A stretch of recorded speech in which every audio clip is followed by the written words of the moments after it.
جو ہمارے media club کے جو صدور ہیں، پریس کلب کے صدور ہیں، جو تقریباً ہر علاقے یا ہر صوبے سے آئے ہوئے ہیں، ان سب کو صوبہ سندھ آمد پر اور اپنے شہر کراچی آمد پر ویلکم کرتا ہوں، اور اسٹیج پر بیٹھے ہوئے تمام ہی معززین کو سبھی کو السلام علیکم۔ میں باتیں سن رہا تھا، مجھ سے پہلے جتنے بھی مقررین نے بات کی سارے ہی سینئر ہیں اور مجھ سے زیادہ سیاست کو بھی سمجھتے ہیں، جمہوریت کو بھی سمجھتے ہیں، حقائق کو بھی سمجھتے ہیں، اور بہت سارے پس پردہ حقائق سے بھی آشنا ہیں۔ میں صرف دو باتیں کہوں گا کہ تاریخ سے ہمیں سبق ضرور حاصل کرنا چاہیے، لیکن ہر وقت تاریخ میں پھنسے نہیں رہنا چاہیے، کیونکہ یہ جو ملک 24 کروڑ تک پہنچ گیا ہے، یہ دن بدن بڑھ رہا ہے، آگے کی طرف جا رہا ہے، مسائل دن بدن بڑھ رہے ہیں، اور ہم کسی ایک جگہ رکے ہوئے ہیں، اور وہ وجہ یہی ہے کہ ہم اب تک 77 سالوں کے جو واقعات گزر چکے ہیں، ہمارا سارا دھیان، ساری بحث، ساری تنقید گزری ہوئی چیزوں پر ہے۔ 9 مئی کا واقعہ ہو چکا ہے، میں سمجھتا ہوں کہ ہمیں اب یہ سوچنا ہے کہ آئندہ 9 مئی نہ ہو، اس پر ہمیں بیٹھک کرنی چاہیے، اس پر ہمیں ایک دوسرے کے ساتھ معاونت کرنی چاہیے۔ میں سمجھتا ہوں کہ تنقید تو بہت آسان کام ہے، مشکل کام ہے تصحیح کرنا۔ کسی بھی چیز کی تصحیح جو ہے وہ مشکل کام ہے، تنقید تو بڑی آسان بات ہے، میں 1 گھنٹے تک ایک دوسرے پر ہم تنقید کر سکتے ہیں۔ میں سمجھتا ہوں کہ ہم ایک دوسرے کو ٹھیک کرنے میں لگے ہوئے ہیں کئی سالوں سے، اور ایک دوسرے کو ٹھیک نہیں کر پا رہے، تو آئیں مل کر سب اس ملک کے معاملات کو ٹھیک کریں۔ ہم 8 فروری کی بات تو کرتے ہیں، فارم 47 کو اتنا بدنام کر دیا ہے کہ میں حیران ہوں کہ آئندہ جو جیتے گا وہ فارم 47 کے علاوہ اور کون سا فارم لے گا؟ جیت تو فارم 47 پر ہی ہے۔ لیکن اگر کسی کو اختلاف رائے ہے طریقہ کار پر، مسائل پر، تو اس کی تصحیح کہاں ہے؟ اس کو ٹھیک کرنے کے لیے ہمارے بڑے تجربے کار سینئرز جو ہیں اس پر کیا لائے عمل پیش کر رہے ہیں کہ آئندہ اس کتاب میں لکھے ہوئے تمام واقعات دوبارہ اس ملک میں رونما نہ ہو۔ ان مسائل کا حل کہاں ہے؟ آج جو وقت گزر گیا ہے، اگر میں بار بار اپنی محفلوں میں، اپنی تقاریر میں، اپنے اس قیمتی ٹائم میں جو کہ آپ کا مجھ سے زیادہ ہے، ہم اس میں ان لمحات جو کہ گزر چکے ہیں انہی پر تقاریر کے الفاظوں کے نشتر بچھائے جا رہے ہیں، مزید زخموں پہ نمک چھڑکے جا رہے ہیں۔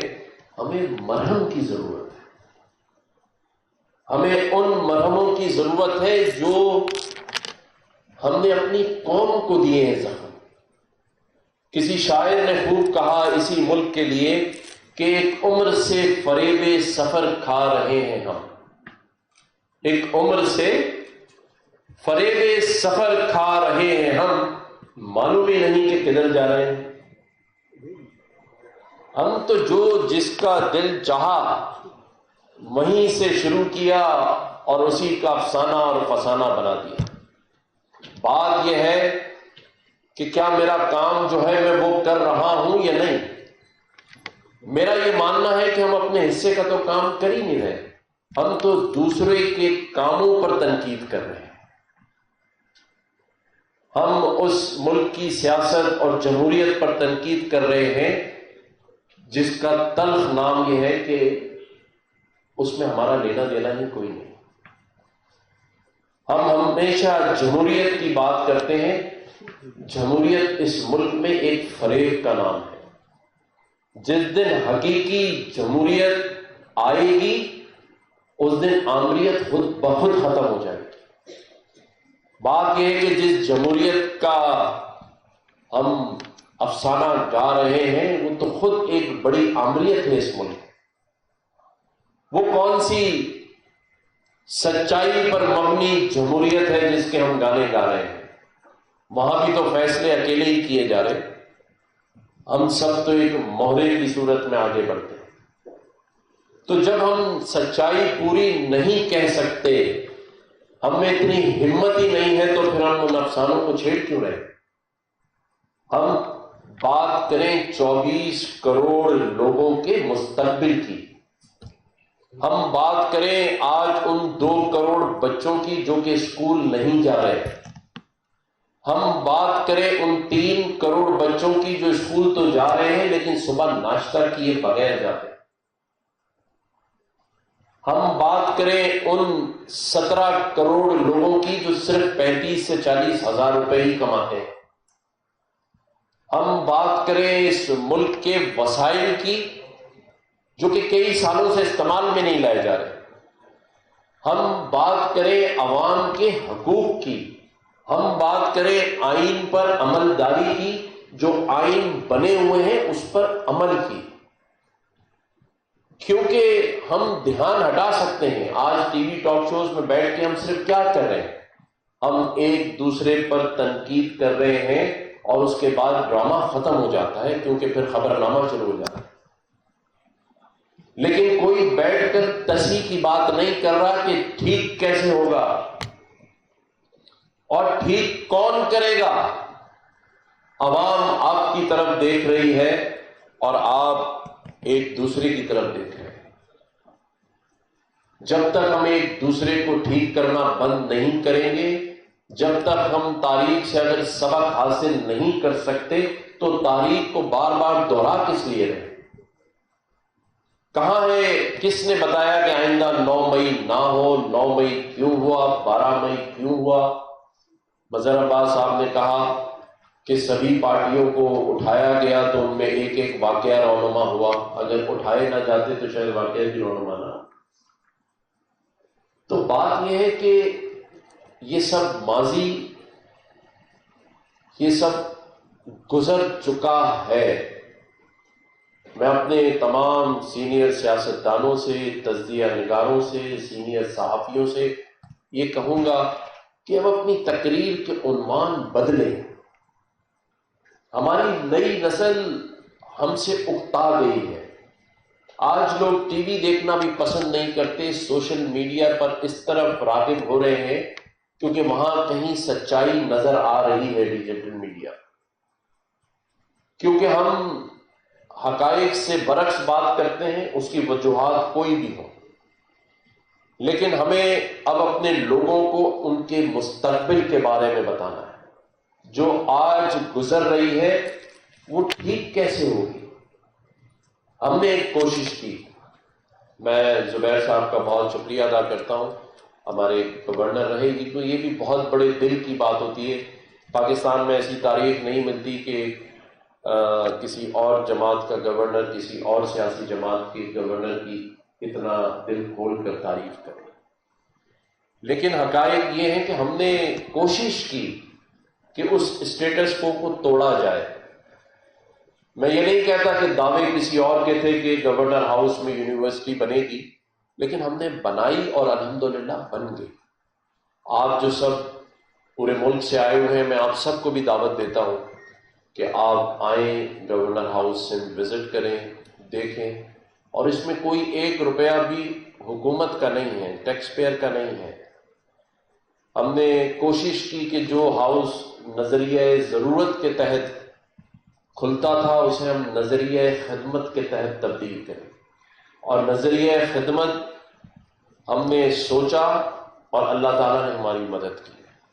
اور میں یہی سوچتا ہوں کہ اب ہمارے تمام سینئر سیاستدانوں کو ایک دوسرے پہ تنقید کے بجائے تصحیح کا عمل شروع کرنا چاہیے، اور ہمیں اب اپنی نئی نسل کے لیے آنے والے دنوں میں جو مسائل اور مراحل سے ہم نے گزرنا ہے ہم اس پر بات کریں. یہ جو کتاب لکھی گئی ہے اس میں بہت سارے تجربات سے آپ سب کو آگاہی دی گئی ہے. میں نے ابھی نہیں پڑھی، میں جا کے ضرور اس کا مطالعہ کروں گا.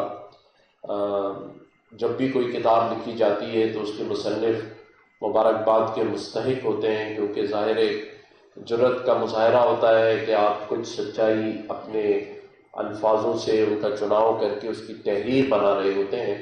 تو ہم سبھی آپ کو اس پر مبارکباد دیتے ہیں. اور میں بس صرف یہی بات کہوں گا کہ ہم سب کو مل کر ہی اپنے اس 24 کروڑ کے ملک کو ٹھیک راہ پہ، ٹھیک راستے پہ ڈالنا ہے. آج آپ دیکھیں ہمارے پاس بہت ساری کمزوریاں ہیں، بہت ساری کوتاہیاں ہیں، جس کی وجہ سے ہم معاشی اور معاشرتی مسائل کا شکار ہو چکے ہیں. لیکن ان معاشرتی اور معاشی مسائل کا حل چاہیے، اور ہم جو سیاستدان ہیں وہ اسی لیے سیاست کرتے ہیں کہ ان کا حل بتا سکیں. ہم صرف اس لیے تو نہیں ہے کہ ہم پوائنٹ اسکورنگ کریں، ایک دوسرے سے لڑ کر اپنے آپ کو اور عوام کو مطمئن کرنے کی کوشش کریں. ہمیں ان سب چیزوں کا حل نکالنا ہے. ایک طرف بھارت نے آپ کے سامنے مسائل کھڑے کر دیے ہیں، اصل وجہ، اصل حقیقت سے پردہ ڈالنے کے لیے، کشمیر کے ایشو کو چھپانے کے لیے وہ نئے مراحل سے ہمیں گزارتا ہے. دہشت گردی اس ملک پر تھوپی جا رہی ہے. KPK ہو، بلوچستان ہو، 90,000 سے زیادہ شہادتیں دینے کے بعد بھی آج دنیا کے کئی ممالک کے لیے ہمیں ویزا نہیں مل رہا. 90,000 جس نے شہادتیں امن قائم کرنے کے لیے دی ہوں، دوسروں کی جنگوں میں کود کر دی ہوں، انہی ملکوں کے ہمیں ویزاز نہیں ملتے. آج پانی بند کرنے کی بات کی جا رہی ہے، کل معاملات آگے بڑھتے ہیں تو کیا ہوگا؟ ہم ایک پورا گھر لے کر بیٹھے ہیں جب 24 کروڑ لوگوں کا، جس میں بچے بھی ہیں، 50% خواتین ہیں. کیا ہے؟ ہم کس طرح آگے چلیں گے؟ بچوں کا کیا فیوچر ہے؟ دنیا AI کی طرف جا رہی ہے، ہم ایک دوسرے سے لڑ رہے ہیں، ایک دوسرے کا مذاق اڑا رہے ہیں. ہم میں بردباری ختم ہو گئی ہے، میچور نہیں ہے، مذاق اڑانے میں فخر محسوس کرتے ہیں، پیٹھ پیچھے سے لوگوں کی برائی کرنے میں فخر محسوس کرتے ہیں، لوگوں سے حسد رکھتے ہیں، سیاسی بنیادوں پہ حسد رکھتے ہیں. یہ نہیں دیکھتے کہ کہہ کیا رہا ہے، صرف یہ دیکھ رہے ہوتے ہیں کہ کون کہہ رہا ہے. تو خدارا ہم چیزوں کو ٹھیک طرف لے کر چلیں، اپنی سیاسی حکمت عملی سے لوگوں کو فائدہ پہنچائیں، ملک کو فائدہ پہنچائیں، اور کوشش کریں کہ سیاست عملی طور پر عوام کے مسائل حل کرنے کے لیے، اور اس کی مثالیں کہیں دور جانے کی ضرورت نہیں ہے. ہمارے مذہب میں ہمارے پیارے نبی کریم صلی اللہ علیہ وسلم کی جو بصیرت ہے، سیرت ہے، وہ ہمارے لیے ایک مثال موجود ہے ہمارے پاس. یہ ملک اسلامی جمہوریہ پاکستان یعنی اسلام کے نام پر حاصل کیا گیا، کلمے کے نام پر حاصل کیا گیا، 27ویں رمضان المبارک کو حاصل کیا گیا. اور ان سب باتوں کے باوجود یہ سب پلس پوائنٹ ہے ہمارے لیے. یعنی پوری دنیا کے اندر مسلمانوں کے لیے ایک مثال ہے کہ یہ ملک جو اسلام کے نام پر لیا گیا، کلمے کے نام پہ حاصل ہوا، 27ویں رمضان کو حاصل ہوا، لیکن آج بہت سارے اسلامی ممالک سے بھی ہم پیچھے رہے ہیں. اور اس کی وجوہات جو مجھے نظر آتی ہیں وہ بڑی سمپل سی ہیں. ہم ایک دوسرے کو صرف ٹھیک کر رہے ہیں، ہم ایک دوسرے کی غلطیاں نکال رہے ہیں، ہم زیر اور زبر میں اٹکے ہوئے ہیں، اور ہم صرف پچھلی باتوں کے اوپر ایک دوسرے پہ الزام تراشی کریں. ہم ابھی آگے نکلنے کی کوشش بھی نہیں کر رہے. ہمیں خدارا آگے نکلنا ہے، ان 24 کروڑ لوگوں کے لیے نکلنا ہے، اور دنیا جہاں جا رہی ہے، جہاں ترقی کی منازل طے کر رہی ہے، ان راستوں پہ ہم نے بھی چلنا ہے. ورنہ جہاں جس معاشی بحران سے ہم گزر رہے ہیں، یہ کتنے دن تک اس ملک کا وزن اٹھا سکے گا؟ کب تک ہم صرف ایک کشکول لے کے پھرتے رہیں گے اور الزام دیتے رہیں گے کہ یہ کشکول آج جو میرے ہاتھ میں ہے، یہ میرے ہاتھ میں نہیں ہے، یہ پچھلی حکومت نے میرے ہاتھ میں دیا؟ یا وہ حکومت کہتی رہے گی کہ جی مجھ سے پہلے والی حکومت نے یہ کشکول میرے ہاتھ میں دیا. لیکن اس کو اگر توڑنا ہے تو یہ ہم سب مل کر توڑیں. اگر آگے نکلنا ہے تو ہم سب مل کر آگے نکلیں گے، اور یہ اسی صورت میں ہو سکتا ہے جب ہم ایک دوسرے کی تصحیح کریں، ایک دوسرے کو برداشت کریں، ایک دوسرے کو آگے نکلنے کا موقع فراہم کریں. اللہ تعالیٰ پاکستان کا حامی و ناصر ہو. اور ایک دفعہ پھر میں تمام اپنے معزز مہمانوں کا اور ہمارے علی فرقان بھائی کا کہ جنہوں نے آج مدعو کیا، میں آپ کا بہت شکریہ ادا کرتا ہوں اور آپ کو بہت مبارکباد. شکریہ. گورنر صاحب، آپ کی جانب سے جو پھولوں کا تحفہ ہے وہ میں چاہوں گا کہ علی فرقان صاحب کو یہیں پر پیش کر دیا جائے. Chairman Pakistan media club Zia Khan صاحب، آپ سے بھی درخواست کروں گا صاحب آئے.